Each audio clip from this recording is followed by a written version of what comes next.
Welcome to Psyche Talks. Today we're taking a fascinating journey, really diving into the nuances of introversion and extroversion. We're guided by Susan Cain's really thought-provoking book, Quiet. Our aim in this deep dive is to truly understand, what it means to be an introvert in a world that often seems, well, designed for the loudest voices, and also to uncover the often underestimated strengths and, frankly, profound contributions of those who find their power more in stillness. We'll be exploring how this extrovert ideal sort of took hold, how it shapes our institutions, and the science that helps explain our diverse personality preferences. Indeed. And Cain's work offers such a powerful lens, doesn't it? To examine ourselves and, the individuals around us. This isn't simply about putting people into neat little boxes. It's more about appreciating the fundamental differences in how we're wired and how those differences play out in a society that doesn't always recognize the potency of, well, quieter approaches. Okay, let's delve into this concept then, the introvert ideal. Right from her author's note, Cain shares that Quiet wasn't just a quick project. It's been a long-term exploration, officially since 2005, but also a personal journey spanning her adult life. It's really evident that this book is built upon a huge wealth of research, countless conversations, and, well, really insightful observations. Absolutely. And that personal investment, you can feel it. It's crucial to the book's resonance. Cain doesn't just present abstract data points. She weaves in her own experiences, the stories of others, to make these ideas really tangible. And her commitment to respecting privacy, even in seemingly public settings like workshops, that really speaks volumes about her thoughtful approach. Yeah, it does. She begins by highlighting the really compelling story of Rosa Parks in Montgomery, Alabama. Many of us probably picture her as this figure of immense strength, very outspoken conviction. Yet her obituaries back in 2005 described her as soft-spoken, even shy, but possessing this extraordinary courage, this apparent contradiction, quiet strength, and radical humility. It really challenges our initial perceptions, doesn't it? It really does. What's fascinating there is how Cain immediately uses Parks's example to make us question our assumptions. Like, why must strength always be loud? Why do we automatically link outspokenness with leadership and bravery? Parks's story powerfully illustrates that profound change can be sparked by deep-seated beliefs and quiet determination, not necessarily, through loud pronouncements. It truly does. And Kane makes a really significant point early on, that personality shapes our lives as fundamentally as aspects like gender or race. That's a powerful statement about the impact of our inherent tendencies. It is, yeah. And it underscores how deeply ingrained these differences are. Yet, as Cain argues, there's this pervasive societal bias favoring extroversion. For instance, individuals who are more talkative are often perceived as, well, smarter, more attractive, even more desirable as friends. There's a real stigma associated with being introverted, almost as if it's some kind of flaw to be overcome. Right. It's amazing. Even the speed of our speech seems to play a role. Faster talkers are often seen as more competent and likable. And in group settings, those who speak up more are often just assumed to be smarter, even when there's like no actual correlation between talking time and the quality of the ideas. It's as if we've all bought into this notion that constant verbal engagement is the ideal way to operate. What's striking is how deeply this bias can be internalized. Cain mentions a study where introverts describe their own appearance quite vividly, but when asked to describe introverts in general, they painted a much more negative, kind of bland picture. It just shows how we absorb these societal messages. But then Kane presents this really eye-opening list of groundbreaking ideas, art, and inventions that originated from quiet, more cerebral individuals. I mean, we're talking about the theory of evolution, Van Gogh's sunflowers, the personal computer, Mm-hmm. the theories of gravity and relativity, not to mention so much of our beloved literature, music, films, and even foundational companies like Google and the whole Harry Potter phenomenon. It really makes you rethink this whole extrovert ideal. Exactly. And it's not just limited to traditionally quiet domains either. Cain also highlights introverts who've made huge impacts in fields you might not immediately associate with introversion. Think finance with Warren Buffett, politics with Eleanor Roosevelt and Al Gore, activism with Gandhi. Their introversion wasn't some obstacle. In many ways, it actually fueled their effectiveness. This reveals a kind of hidden power of introversion. That capacity for deep focus and independent thought often leads to groundbreaking innovation and profound impact. It makes you wonder, doesn't it, how many brilliant ideas might be overlooked because our major institutions, like classrooms and workplaces, are so frequently structured around extroverted preferences. Group projects everywhere, open plan offices. They seem to be the default settings now. This is such a crucial point. These environments often prioritize constant interaction and collaboration, which can be both really draining and, frankly, less productive for introverts, who often thrive in more focused, solitary environments. The constant demand to be on and engaged in highly stimulating settings can just be exhausting for them. And then there's that truly, as she calls it, noxious expression, come out of your shell. It implies there's something inherently wrong with having a shell in the first place. It dismisses the idea that for some of us, our most comfortable and productive thinking space is, well, our own internal world. That phrase is so revealing, isn't it? It fails to acknowledge that introversion isn't some deficiency to be fixed, but a different way of engaging with the world. And it's also vital, as Cain points out, to differentiate between introversion and shyness. Shyness really stems from a fear of social judgment, whereas introversion is simply a preference for less stimulating environments. An introvert can be perfectly at ease socially, maybe even enjoy it for a while, but still find large, noisy gatherings incredibly depleting. Exactly. Introversion isn't a synonym for hermit or, misanthrope. Many introverts are perfectly friendly. They just recharge in different ways. And then there's this concept of the highly sensitive person, or HSP. That's actually a recognized technical term. Kane notes that a significant majority, something like 70%, of highly sensitive individuals are also introverts. What's interesting there is the overlap. Highly sensitive people tend to experience stimuli more intensely, both the good and the bad. They might be deeply moved by art or easily overwhelmed by loud noises and social chaos.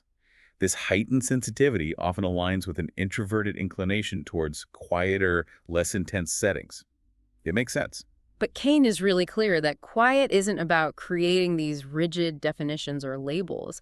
It's more about gaining valuable insights into why people differ in their sociability and their need for stimulation. It's about understanding the spectrum, really. Precisely. And from an evolutionary standpoint, you have to think the fact that introversion has persisted as a trait suggests it must offer some kind of survival advantage. Perhaps a balance within a community is beneficial, with some individuals more inclined towards caution and reflection, while others are more geared towards exploration and immediate action. That makes a lot of sense.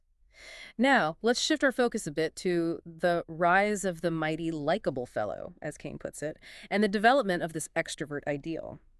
She identifies a cultural shift in values around the early 20th century, moving away from an emphasis on character towards a focus on personality. Yeah, this historical context is really important to grasp. Before this shift, qualities like integrity, moral strength, inner character, those were highly valued. But with increasing urbanization and industrialization, the ability to connect with others, to be persuasive and just likable, became a really valuable social skill, almost a currency. This historical shift kind of created a societal blind spot, leading us to undervalue the contributions of those who operate with more quiet strength. And the story of Dale Carnegie is presented as a real symbol of this shift, isn't it? His emphasis on winning friends and influencing people really embodies this new ideal. Absolutely.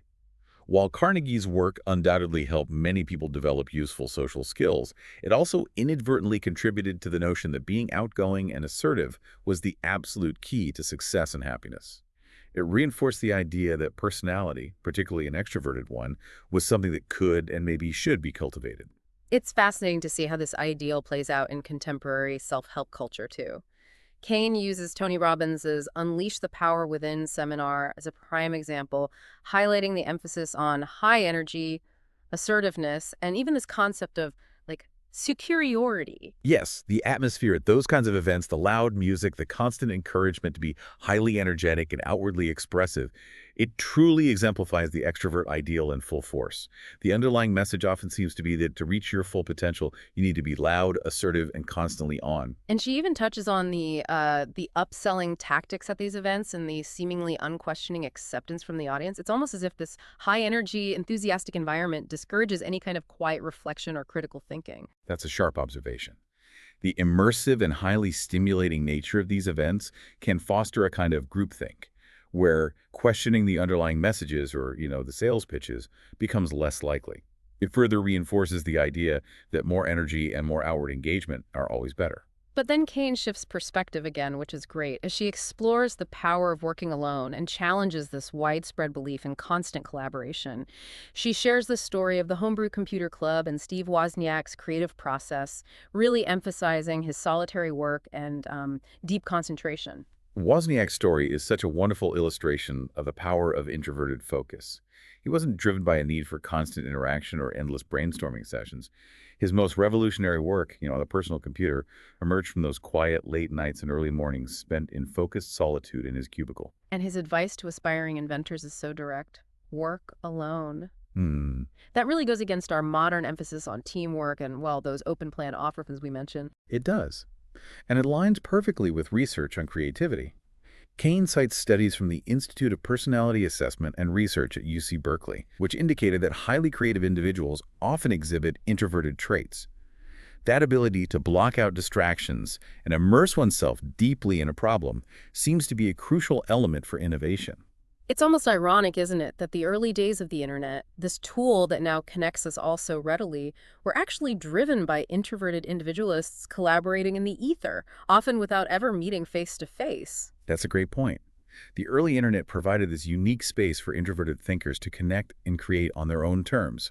They were driven by shared interests and a desire to contribute, rather than by the pressures of physical presence or constant social interaction. And then she brings in Anders Ericsson's research on deliberate practice and the vital role of solitude in achieving expertise in fields like music and chess. The whole concept of the 10,000-hour rule and the intense focus required for true mastery really underscores the importance of dedicated alone time. Right. Ericsson's work emphasizes that becoming an expert isn't just about the sheer amount of time spent. It's about engaging in focused, deliberate practice that consistently pushes you beyond your current abilities. And that level of deep concentration. It's often best achieved in solitude, away from distractions. And it's interesting how Cain connects Wozniak's childhood experiences, his almost enforced solitude, rooted to his technical interests in junior high, with this idea of nurturing talent. That social isolation, while maybe difficult at the time, might have actually provided the space for him to intensely focus on his passions. It raises an important consideration, doesn't it? About the social pressures we put on teenagers to be constantly outgoing. For many highly creative individuals, that time spent in solitude, exploring their own interests, can be absolutely essential for developing their unique talents and perspectives. So we've explored the introvert ideal and the power of solitude. Now, Cain moves into this fascinating area beyond just temperament, looking at the interplay of nature, nurture, and even our own choices. She brings in Jerry Kagan's research on temperament, starting with the concept of high reactivity in infants. Kagan's longitudinal studies on temperament offer really valuable insights. His work with highly reactive infants demonstrates that certain tendencies towards sensitivity, a more reserved approach, are evident very early in life. It suggests a biological component to personality. But it's not solely determined by our genes, right? Cain really emphasizes the interaction between our inherent temperament and our environment. The idea of goodness of fit seems really crucial here. Absolutely. Goodness of fit describes how well a child's innate temperament aligns with the demands and expectations of their surroundings, their family, their school, their culture. A highly reactive child in a calm, supportive environment might flourish, whereas the same child in a chaotic or overly stimulating environment might really struggle.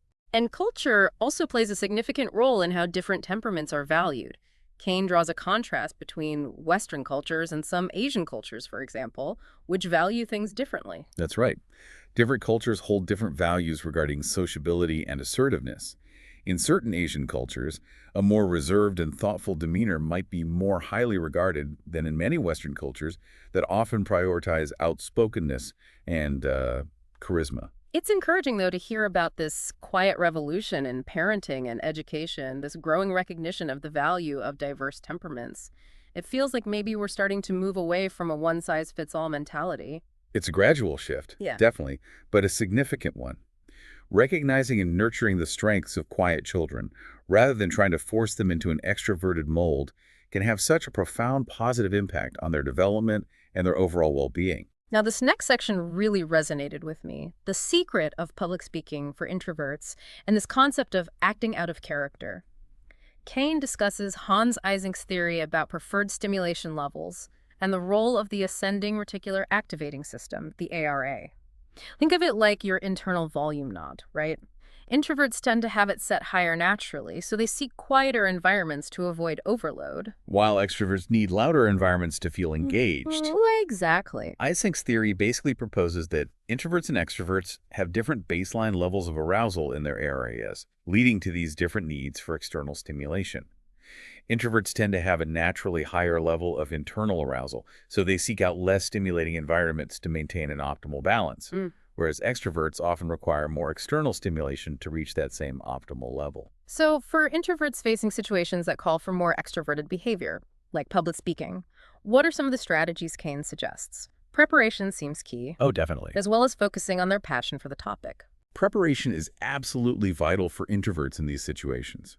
Thoroughly mastering the material can reduce anxiety and increase their sense of control. And focusing on their genuine enthusiasm for the subject can also help channel their energy and make the experience more meaningful, less like just putting on a performance.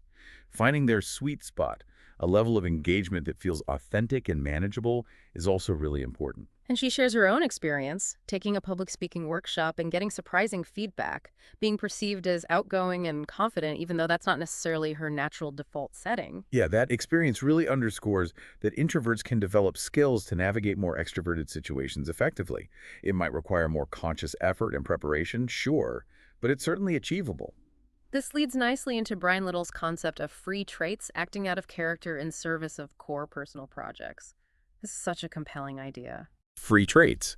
I love that term. It describes those temporary departures from our natural personality that we undertake because they serve something we deeply value. An introvert might consciously act more extroverted to support a loved one, or maybe to advance a cause they strongly believe in. And these instances of stepping outside our comfort zone, they require restorative niches, right? Those Yeah. places or activities where introverts can recharge and reconnect with their authentic selves. Exactly. Engaging in free traits can be really energy depleting for introverts. It takes a toll. So having those restorative niches, quiet time, solitary pursuits, whatever works for them, is essential for maintaining well-being and preventing burnout. Moving on to love and work for introverts, Kane discusses the differences in social styles. Extroverts often seeking broad social circles, while introverts typically prefer deeper connections and more meaningful discussions. And this difference in social style isn't about a lack of social ability on the part of introverts that's key. It's about where they derive their social fulfillment. Introverts often find greater satisfaction in deeper, more intimate one-on-one relationships rather than in, say, superficial interactions within large groups. And she highlights research on agreeableness as a distinct trait from extroversion, which is so important for understanding harmonious relationships. I mean, you can be an outgoing and unpleasant person or a quiet and kind individual. They're separate things. Precisely. Agreeableness, that tendency to be warm, supportive, cooperative, is a key factor in the quality of our relationships, and it's independent of whether someone leans introvert or extrovert. This helps explain why many introverts have incredibly strong and fulfilling close relationships. The idea of conversational multitasking is also fascinating. It illustrates how introverts and extroverts can experience conversations differently. Introverts often prefer to focus on one conversation at a time, exploring it in depth, Hmm. while extroverts might be more comfortable juggling multiple simultaneous exchanges. Understanding these different conversational styles can prevent a lot of misunderstandings in relationships, actually. An introvert might feel overwhelmed or shut down by a rapid-fire, multi-person conversation, whereas an extrovert might feel understimulated or even excluded in a slower-paced, very focused one-on-one discussion. And then there's the great story of John Berghoff, who achieved huge success in sales by leveraging his introverted strengths like active listening and thoughtful questioning. It really challenges that traditional image of the assertive, always talking salesperson. Berghoff's success really demonstrates that introverted qualities can be powerful assets, even in fields often associated with extroversion. His ability to truly listen to his clients, understand their needs, built trust, and ultimately led to more effective sales outcomes. It wasn't about overpowering them. This all points to the significance of finding a balance in our relationships, whether romantic, familial, or professional, that respects both introverted and extroverted needs. It seems to come down to open communication and mutual understanding. Absolutely. Openly discussing and acknowledging these different needs and preferences is just crucial for fostering relationships where everyone feels comfortable, heard, and valued for who they are. And for parents and educators, recognizing and nurturing the talents of quiet children is so vital. The cautionary tale of Ethan, whose introverted nature was seen as a problem by his extroverted parents, is truly poignant. Oh, Ethan's story really underscores the potential harm that can occur when we try to force children to conform to a personality style that just isn't natural for them. His parents' inability to appreciate his quiet, passions and strengths ultimately led them to seek, unnecessary interventions for him. It's quite sad. It really emphasizes the importance of encouraging children to pursue their interests, even if those interests are solitary, and creating supportive environments where they can flourish. And for introverted children involved in performance-oriented activities, strategies like gradual desensitization and thorough rehearsal can make a huge difference. Yes, those strategies can help introverted children navigate the pressures of performance without feeling completely overwhelmed.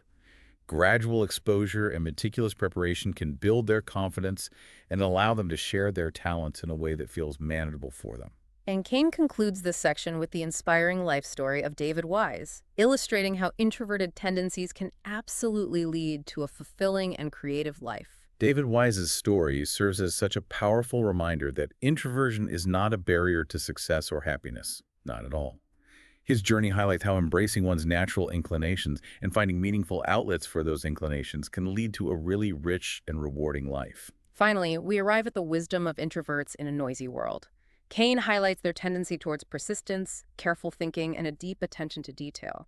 Their focus extends beyond just what is to also consider what if, that imaginative, future-oriented perspective. Introverts often bring a distinct cognitive style to problem solving and decision making. That's a key takeaway. Their inclination towards reflection and careful analysis can be incredibly valuable. That what-if perspective allows them to anticipate potential challenges and envision innovative solutions that might be overlooked by those who are more focused on immediate action. It's surprising, though, to learn that introverts sometimes even outperform extroverts in social tasks that demand persistence, like those call center employees Kane mentions. It really challenges those ingrained assumptions about extroverts always being superior in social situations. That example is quite revealing, isn't it? While extroverts might have an initial burst of enthusiasm, introverts' focus and determination can often lead to greater long-term success, even in roles that involve significant interaction. And she touches on the potential downsides of excessive reward sensitivity, often associated more with extroversion, and the importance of finding a balance between action and reflection. It's not about one being inherently superior to the other. Exactly. Both introverted and extroverted tendencies have their own strengths and potential weaknesses. Of course they do. The key is to recognize these differences and to cultivate a balance both within ourselves and within our teams or communities that allows for both thoughtful consideration and decisive action. Warren Buffett is presented as a prime example of an introverted leader who thrives through careful thinking and an independent approach. His success in a field like finance, which can often be driven by impulsive, herd-like behavior, truly underscores the power of a more deliberate and considered strategy. Buffett's consistent success over so many years is a powerful demonstration of the strengths of his introverted nature, his patience, his analytical mind, and his willingness to deviate from popular opinion when his own deep analysis suggests a different course. He trusts his own thinking. And Kane returns to the topic of cultural differences in the value placed on extroversion, mentioning some Asian cultures again, and the concept of soft power, highlighting that different leadership styles can be effective in different contexts. Right. Different cultures value different approaches to leadership. The Western emphasis on assertive, charismatic leadership is not universal. In some cultures, a quieter, more thoughtful, and relationship-focused style, what Kane terms soft power, can be equally or even more impactful. So as we kind of wrap up this deep dive into quiet, what are some of the key insights you believe are most important for our listeners to take away? Well, I think Kane's central message, love is essential, gregariousness is optional, is just incredibly powerful. It really encourages us to prioritize the depth of our connections over the sheer breadth. Also, discovering your right lighting, whether that's a spotlight or a desk lamp, and leveraging your natural strengths, that's crucial. Don't necessarily avoid challenges that align with your core values just because they feel uncomfortable, but definitely acknowledge the effort required and remember to recharge. Build in those breaks. Carve out those restorative spaces in your life, those niches, and be mindful of the differing needs for socializing and solitude in your relationships. Talk about it. If you have quiet children, please allow them to be themselves and celebrate their unique talents. Don't try to change them. And if you're a manager, really try to understand and value the contributions of your introverted employees. They bring so much depth. Ultimately, remember that outward appearance isn't always an accurate reflection of inner capabilities. Look deeper. Introverts possess unique strengths, unique powers of quiet. The real key is to harness them effectively. Wow, such a fantastic and insightful summary. Thank you. It's been truly illuminating to delve into Susan Cain's work and really challenge some of our deeply held assumptions about personality and the value we place on different ways of being in the world. Thank you for your support and for listening.